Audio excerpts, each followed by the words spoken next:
There's a kind of fear that gets under your skin in a way jump scares just can't. It isn't about being chased or even about dying. It's a deeper, more primal terror. The fear of invasion.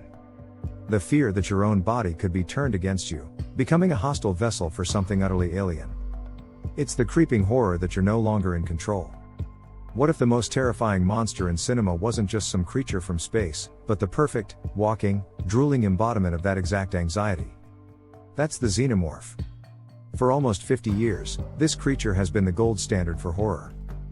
But its power doesn't just come from its claws or its acid blood.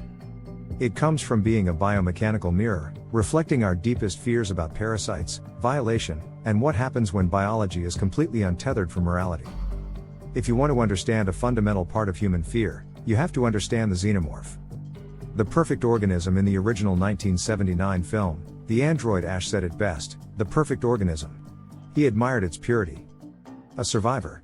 Unclouded by conscience, remorse, or delusions of morality. This isn't just an animal, it's an apex predator honed to a razor's edge, a creature whose entire life is built for one terrifying purpose, to reproduce. And its method for doing that is a masterclass in biological horror. The life cycle is a grotesque parody of birth. It all starts with the Ovomorph, the egg. But these aren't passive. They're leathery, patient traps that can lie dormant for vast periods, sensing when a viable host gets close. When some curious victim leans in, the egg peels open, not with the promise of life, but with the promise of violation. Out springs the facehugger. This spider-like parasite has one job: overpower a host and implant an embryo. It latches onto the victim's face, wraps its tail around their neck, and forces a tube down their throat to keep them breathing while it works. Try to pull it off, and its grip just tightens, or worse, its acidic blood melts through the ship's hull. Once its parasitic task is done, it falls off and dies, and the host wakes up with a false, terrifying sense of relief. This short period of feeling normal is maybe the most sinister part. The host feels fine, maybe a little hungry, but they have no idea what's gestating inside them. And then comes the climax, the chestburster. The embryo is done incubating, and it erupts violently from the host's chest in an explosion of blood and bone. This isn't just death, it's a horrific, agonizing birth where the parent is consumed by its child. Within hours, the small chestburster molts and grows into the adult creature we all recognize. It develops its distinct, biomechanical sheen and becomes a walking weapon. Taller than a human, with that long, eyeless head, a whip-like tail, and a second, pharyngeal jaw that can punch through bone, it is the final, terrifying stage of a process designed for nothing but brutal efficiency. The art of fear and biomechanical violation. To really get why the Xenomorph is so disturbing, you have to look at the artist who dreamed it up, H.R. Giger. Giger was a Swiss surrealist whose art was a nightmarish fusion of the organic and the mechanical, an aesthetic he called biomechanical. His paintings are filled with hellish landscapes where flesh melts into machinery, and themes of sex and death are grotesquely tangled together. When director Ridley Scott was looking for a creature design, he saw Giger's painting Necronom 4 and knew he'd found his monster. What Giger brought to Alien wasn't just a cool design, it was a whole philosophy of horror. He imagined the creature as vaguely human-shaped but sheathed in a protective, armored exoskeleton. He famously insisted the creature have no eyes, believing it's much more terrifying when you can't tell if it's looking at you. That decision alone creates a profound sense of unease. You're being hunted by something that perceives you perfectly but gives you no point of connection, no soul you can appeal to. But Giger's design goes deeper, tapping into our subconscious anxieties about sex.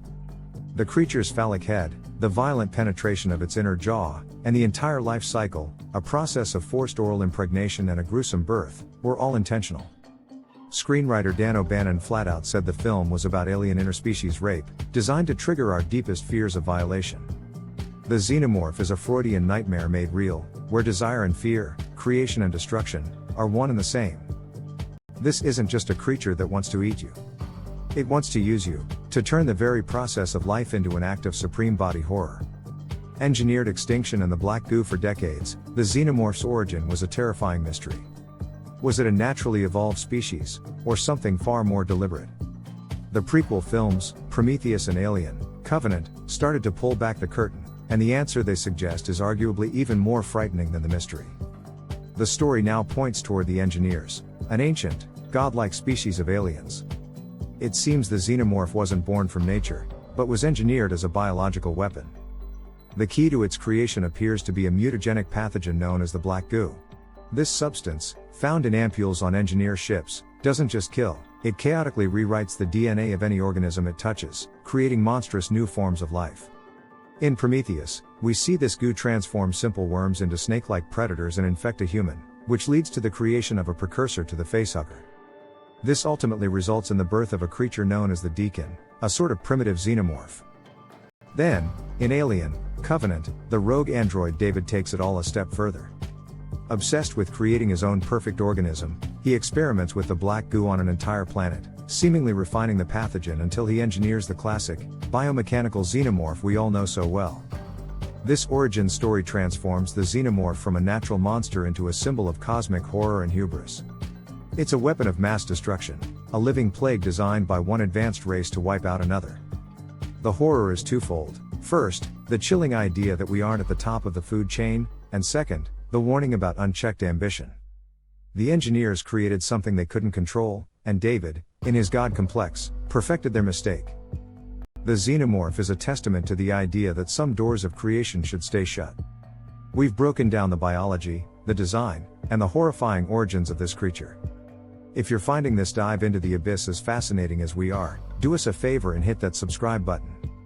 Let us know in the comments, what part of the xenomorph's existence gets to you the most? Is it the life cycle, the Giger design, or its origin as a bioweapon?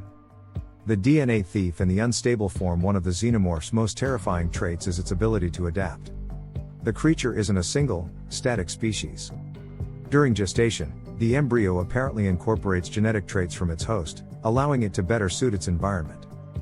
This means the xenomorph that emerges is a twisted reflection of the very life it just extinguished. This is why the creature's appearance can change so drastically between films. The original big chap from Alien, born from a human, was bipedal and vaguely humanoid. But the runner from Alien 3, which gestated inside a dog, or an ox, depending on which cut of the film you watch, was a quadruped built for pure speed. The Predalien, born from a predator in Aliens vs. Predator, Requiem, even inherited the predator's mandibles. This genetic assimilation is horrifying for two reasons. First, it makes the creature relentlessly adaptable. It's not just a monster, it's a monster that evolves on the fly, tailoring itself to be the perfect hunter in any ecosystem. But second, and more psychologically disturbing, it violates the host's very identity. The xenomorph doesn't just kill you, it steals a part of you, twisting your own biological strengths into a weapon. It's the ultimate form of identity theft, where your own DNA is used to build the monster that will hunt your friends. This concept of an unstable, ever-changing form is a key part of its horror. You never get used to it. It taps into a deep-seated fear of the unknown and the uncanny, the fear of something that is both completely alien and unsettlingly familiar. It's a perversion of life itself, a creature that spreads by consuming and corrupting the genetic code of other species, leaving a trail of death and monstrous mimicry in its wake. So, what is the xenomorph? It's far more than just a scary movie monster. It's a perfect storm of our deepest anxieties, a carefully constructed engine of pure fear.